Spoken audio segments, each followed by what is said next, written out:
tray right here, I have some butternut squash that I just chopped up into little pieces. They're not uniform, you know, whatever, just a real rough chop. And then we're going to take some olive oil, just extra virgin olive oil, drizzle it all over our squash, and then let's grab some salt and pepper. Just a little bit, because we're going to season it up towards the end, so you don't need to go crazy here. A little bit of salt. And then the oven is set at 400 degrees. We're going to let these roast for about 5 to 6 minutes, and then we're going to put a sugar on. In this container right here, I have a 1/4 cup of balsamic vinegar. It's probably hard to tell because it's so dark. Sorry about that, guys. And then here I have some brown sugar. So we're going to add 2 teaspoons of brown sugar. It's okay if it's a little bit over. Into our balsamic vinegar. Gosh, I'm so serious tonight. I must be tired. Mix that together, just make sure the sugar's incorporated, and then we're going to use this to brush on the squash. 5 minutes, it got roasted a little bit with the salt, the pepper, and the olive oil, and then we're just going to brush on our mixture here that we just made with the brown sugar and the balsamic vinegar. It smells really good. And this is awesome for Thanksgiving. You could really make this real quick as your Thanksgiving salad this year. I might do that. We'll have to see how it comes out. I didn't taste it yet, so if it tastes good, I might make it again. Hopefully it tastes good because I'm putting it on here for you guys. Okay, that looks like it's enough. I don't want to overdo it, so I'm actually taking a little bit more sugar. That's good. I don't want to use the whole thing. We don't want to overkill it. So we'll put that back in the oven for about 10 more minutes until the squash gets soft and all of the flavors come together. In the oven, we can make the salad dressing. I have 2 tablespoons of balsamic vinegar. And then I'm going to add in 6 tablespoons of olive oil.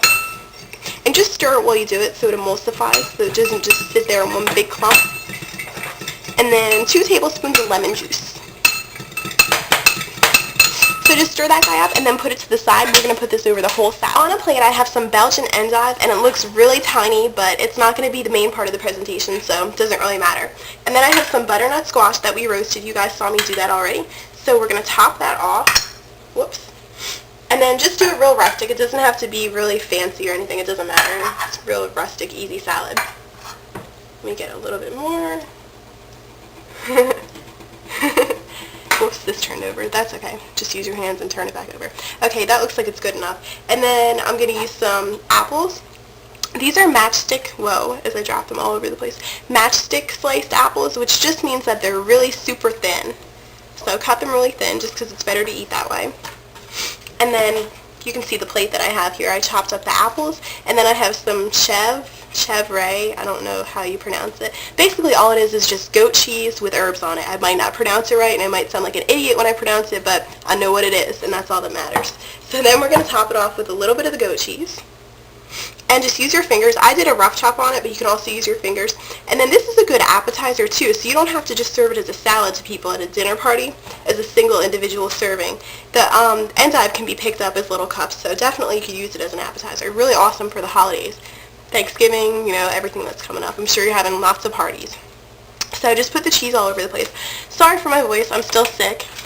And then we're going to grab some dried cranberries.